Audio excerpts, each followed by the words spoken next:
Vamos ver a descrição do anticristo. Primeiro, olha aí comigo o versículo 1. Vi emergir do mar uma besta, que tinha 10 chifres, 7 cabeças, sobre os chifres 10 diademas, e sobre as cabeças nomes de blasfêmios. O que significa vi emergir do mar? O que significa isso? A Bíblia interpreta a Bíblia. Então lá em Apocalipse 17, 5 está escrito o seguinte, olha aí comigo.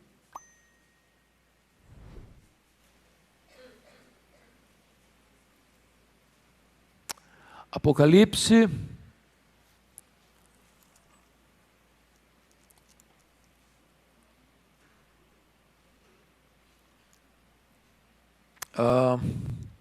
deixa eu ver, é 15, não é 5 não, Apocalipse 17, 15. Falou-me ainda, as águas que viste, onde a meretriz está assentada, são povos, multidões, nações e línguas. Quando diz que esse anticristo vai ser uma besta que vai emergir do mar, está significando o seguinte, ele vai emergir do caos, da confusão, do burburinho, das tormentas das nações e dos povos. É nessa conjuntura de caos político, de caos econômico, de caos social, de caos moral, de caos religioso, de apostasia, é nessa conjuntura que ele se levanta e que ele se desponta. Então vai ser um momento de convulsões naturais, de acordo com Jesus lá no Sermão do Monte, terremotos, epidemias e fomes. Vai ser um momento de convulsão social, tempo de guerras e rumores de guerras. Surgirá num tempo de profunda inquietação religiosa, ele vai brotar no período da apostasia. E ele vem para quê? Vem para oferecer ao mundo a solução. Paz, paz. Paz, paz. Então vai ser um líder carismático. Ele vai ser um homem de uma capacidade incrível, de realizar prodígios incríveis, de fazer façanhas incríveis. E ele vai atrair gente do mundo inteiro para ficar seduzido pelo seu poder, pela sua força e pela sua capacidade de fazer coisas extraordinárias. Segundo lugar, ele incorpora, olha comigo 13:2 agora. Ele incorpora todo o poder, força e crueldade dos grandes impérios do passado. A besta que vi era semelhante a leopardo, com pés como de urso e boca como de leão, e deu-lhe o dragão o seu poder e o seu trono e grande autoridade. Se você para perceber esses animais, são os animais lá de Daniel, capítulo 7.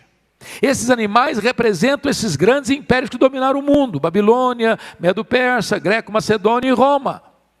Então, se você pensa num império que tem poder, que tem força, agora pense comigo, todos os impérios juntos. Agora pense comigo em todos os impérios juntos, incorporando num único homem, num único líder. E pensem mais, que esse líder não tem apenas toda a força desses impérios políticos, mas tem a própria força e autoridade de Satanás que lhe é concedida. Então ele vai ser um líder incomum, ele incorpora todo o poder desses impérios anticristãos. Mas mais ainda, em terceiro lugar, ele agirá no poder de Satanás. Olha comigo o versículo 4. E adorarão o dragão, porque deu a sua autoridade à besta. Também adoraram o dragão, porque deu a sua autoridade à besta. E também adoraram a besta, dizendo, quem é semelhante à besta? Quem pode pelejar contra ela? Preste bem atenção nisso aqui.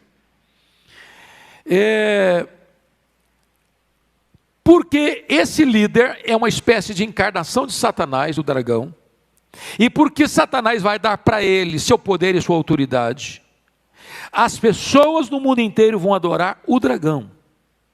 Irmãos, nós estamos vivendo uma época de reavivamento satânico. Nenhuma religião cresce mais no mundo hoje do que o satanismo.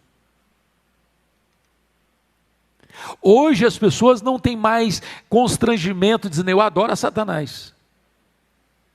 E dispor isso em praça pública. Então essa época vai ser uma época em que o diabo vai ser adorado abertamente e as pessoas vão adorar o próprio anticristo, a própria besta, com uma grande pergunta, quem poderá pelejar contra ela? Olha o versículo 4, quem é semelhante à besta e quem pode pelejar contra ela? Ou seja, ele é um líder singular e ele parece ser um líder imbatível. Essa vai ser a grande opinião das pessoas no mundo inteiro. Mas mais um pouquinho, vamos pensar nisso. Esse anticristo, ele vai realizar, além desse poder, grandes milagres. O texto de Paulo chega a dizer que o aparecimento do iníquo é segundo a eficácia de Satanás, com todo o poder e sinais e prodígios da mentira. Então preste atenção numa coisa. Não embarque na ideia de que todo milagre é de Deus, não. Porque hoje tem essa ideia popular, mas tem milagre de Deus. Não. O diabo faz também. O anticristo vai fazer também. Até fogo do céu vai cair. Numa tentativa, num simulacro lá de imitar Elias. Mas são milagres da mentira. Com um propósito não de esclarecer, mas de enganar. Com um propósito não de levar a pessoa aos pés do Senhor Jesus, mas levar as pessoas aos pés do dragão, para adorá-lo. Mais do que isso, irmãos, o anticristo vai governar na força de Satanás. Se você ler o versículo 2 direito, vamos ler essa parte finalzinha lá comigo, por favor. 13:2, só a parte final.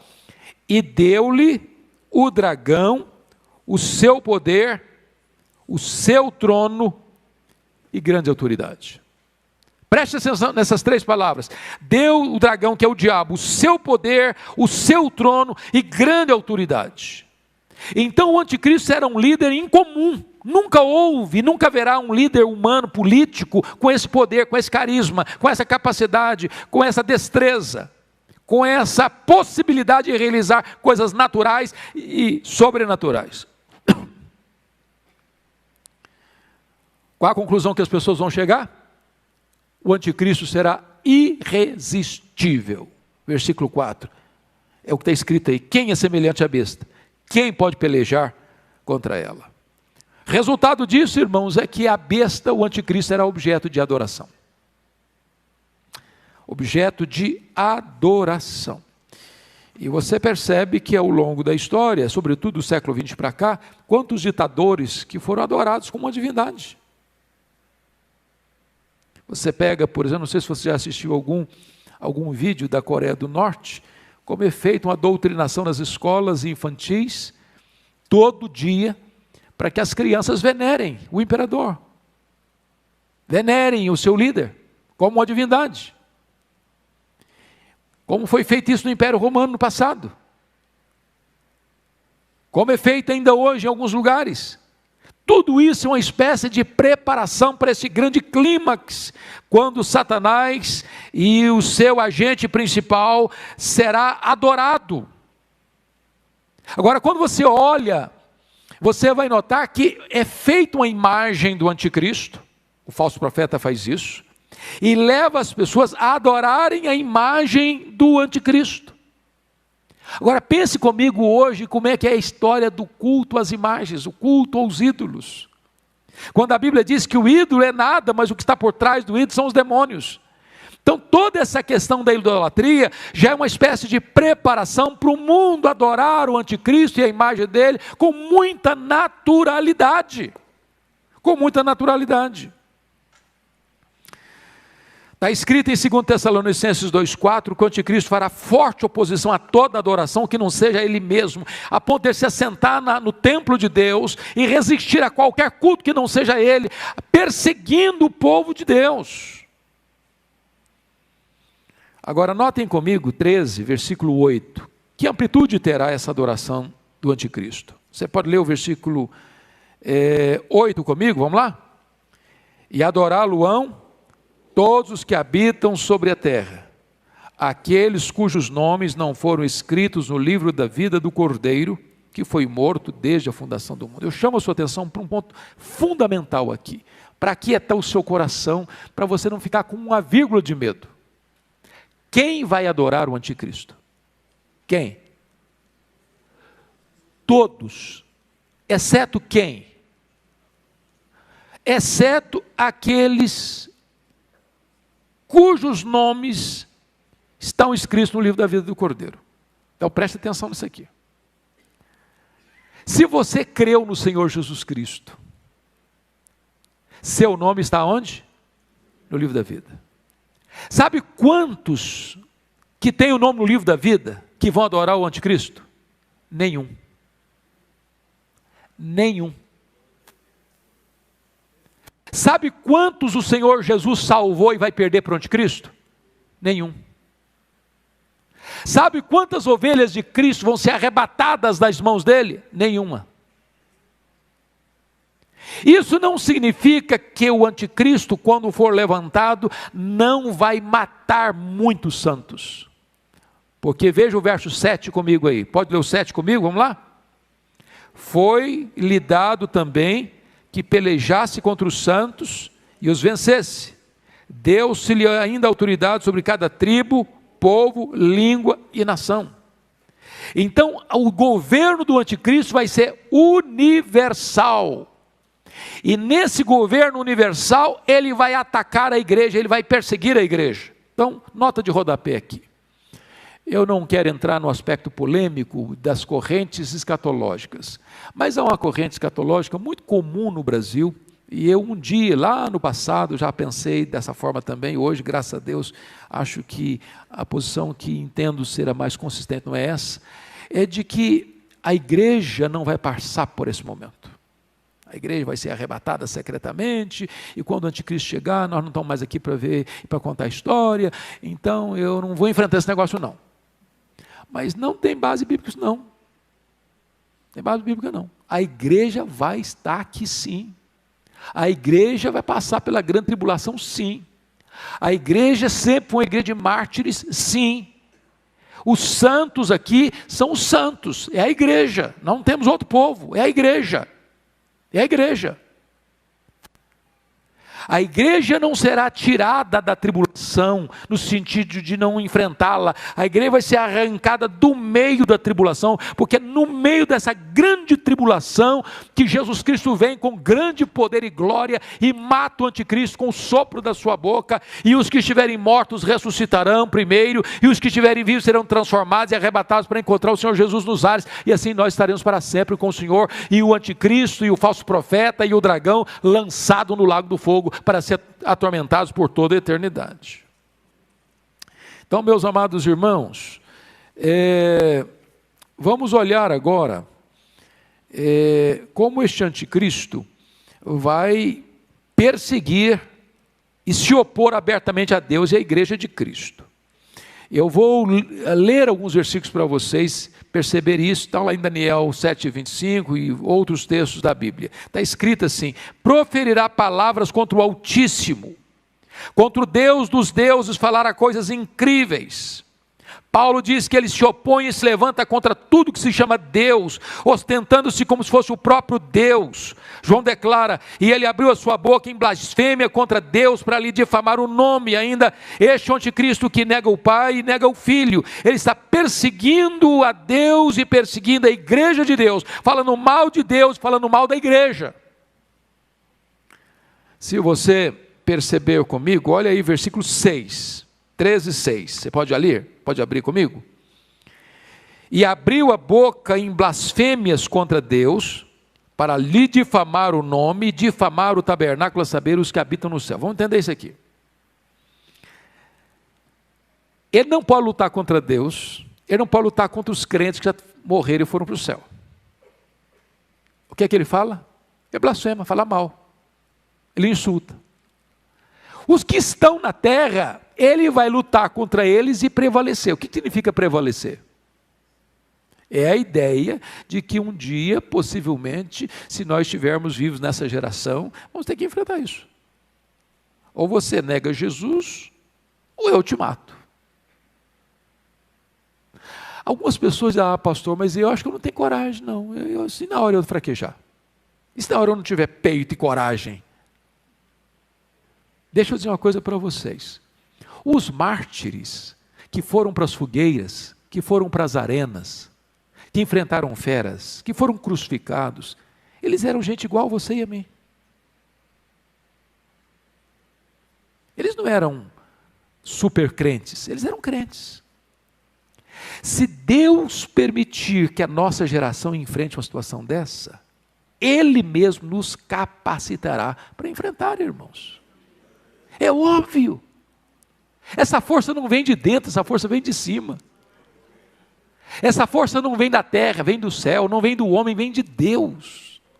Louvado seja o Senhor. Se nós precisarmos fazer uma opção entre a apostasia e a morte, nós que pela graça de Deus somos lavados no sangue do Cordeiro e temos nosso nome no livro da vida, nós não titubearemos. Agora, os crentes nominais não vão aguentar. Sabe o que é crente nominal? É o crente que é membro da igreja, mas nunca nasceu de novo. É o crente que tem nome de crente, tem o nome no rol da igreja, mas ele nunca teve uma experiência de conversão, de novo nascimento. O nome dele está no rol da igreja, mas não está no livro da vida. Esse não vai aguentar, esse vai apostatar, esse vai abandonar, esse vai adorar o anticristo. Esse vai fugir da morte. Esse vai se render ao dragão e ao seu enviado.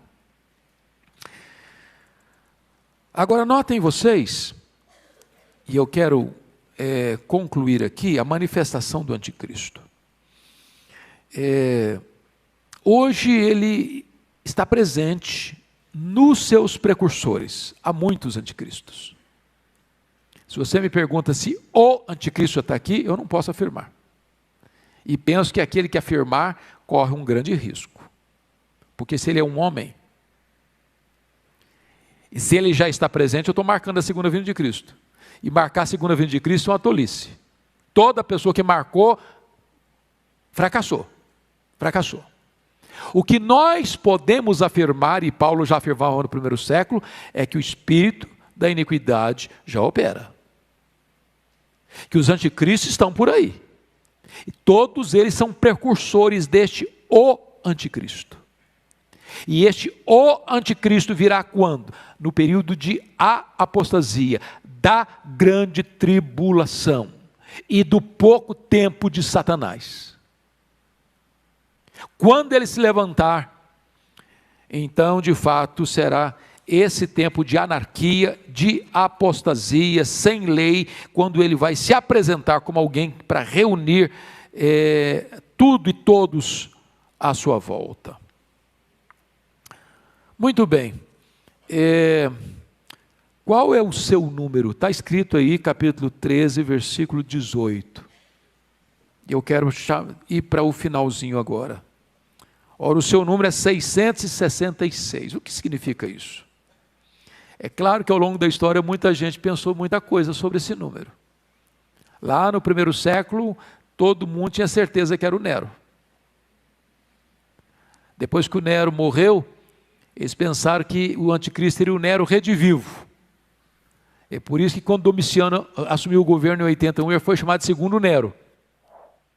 Depois, na Idade Média, nos reformadores, nas confissões reformadas do século XVI e XVII, todos pensaram unanimemente que o anticristo era o Papa. E fizeram até algumas análises muito curiosas, porque se você botar Vicarius Filii Dei em algarismos romanos, dá exatamente 666. Então os reformadores todos disseram, não, o anticristo é o Papa, e eles tinham motivos. Por que eles tinham motivos? Pensem comigo. O papado historicamente começou em 607, com Bonifácio III. Pega comigo que a reforma aconteceu em 1517, certo? Então nós estamos falando aí de praticamente 1000 anos de apostasia, de desvio da verdade, de opressão à igreja, de massacre aos cristãos. É claro, se você tem 1000 anos nas suas costas, numa liderança dessa forma, talvez você subscrevesse a mesma ideia. Hoje alguém pensa que o anticristo foi o Hitler, outro pensa que foi o Mussolini. O certo é que a única evidência que nós temos que o número dele é número de homem, e é 666. O que significa isso? Penso eu que a melhor interpretação é que o tríplice 6 é o tríplice imperfeito, porque o 6 é o número que não chegou à perfeição, o número 7. Se ele é o tríplice 6, ele é a completude da imperfeição. da iniquidade, da maldade, da crueldade, da violência. Como todo o livro de Apocalipse é um livro altamente simbológico e enigmático no que tange aos seus símbolos e figuras, João certamente está querendo dizer que o anticristo vai reunir em si a plenitude da imperfeição, da iniquidade, da violência e da maldade. Esse vai ser o anticristo. Eu quero concluir então dizendo para você que a limitação dele, ele tem limitação quanto ao poder. Ele não pode tudo, ele não faz tudo. Sabe por quê? Que ele vai pelejar contra os santos e os vencer, exceto aqueles que têm o nome escrito no livro da vida.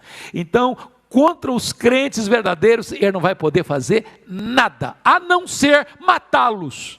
Mas matar um crente não é derrotar um crente. Louvado seja Deus. O crente tinha uma coisa tão maravilhosa que mesmo morrendo ele vence.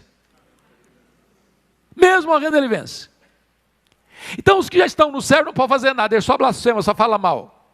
Os que estiverem na terra, ele vai perseguir e talvez vai matar, mas quando o crente morrer, vai vencê-lo.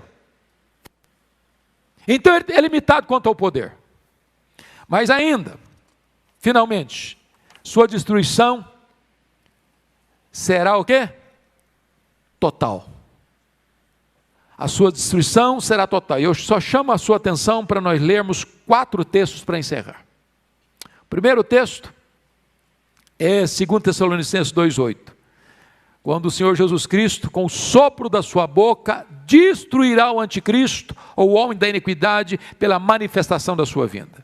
A ideia aqui é de aniquilar, é de destruir, não de desfazer, mas de tirar todo o poder, toda a força, toda a autoridade, todo o domínio e despojá-lo de completa a capacidade dele, dizendo: agora você está derrotado, agora você está destruído, agora você está liquidado, agora você vai ser lançado no lago do fogo. É isso que Jesus vai fazer com ele na sua segunda vinda. Segundo texto, que eu gostaria que você pudesse entender, é Daniel 7,26, Jesus vai tirar o domínio do anticristo para o destruir e o consumir até o fim, está escrito lá. O consumir e o destruir até o fim, não é uma vitória parcial, é uma vitória completa. Terceiro, Cristo, 1 Coríntios 15:24, está escrito que Cristo colocará todos os seus inimigos debaixo dos seus pés. Louvado seja Deus. Agora, para fechar, vá comigo para Apocalipse capítulo 19, versículo 20. Eu quero que a igreja fique de pé, e nós vamos ler esses 2 últimos versículos de pé, porque é a coroação da vitória da igreja, e a derrota final e completa do diabo e de seus agentes. Louvado seja o Senhor. Apocalipse 19, 20, toda a igreja comigo em voz bem clara e bem eloquente. Vamos lá? Apocalipse 19, 20. Mas a besta foi aprisionada, e com ela o falso profeta, que com os sinais feitos diante dela, seduziu aqueles que receberam a marca da besta, e eram os adoradores da sua imagem. Os 2 foram lançados vivos, dentro do lago do fogo que arde em enxofre. Agora toda a igreja, capítulo 20, versículo 10, vamos lá?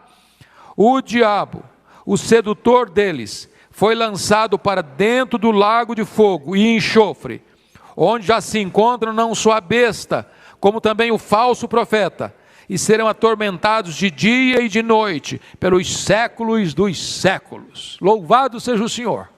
Os inimigos da igreja estão derrotados, estão lançados no lago do fogo, e a igreja vai habitar com o Senhor.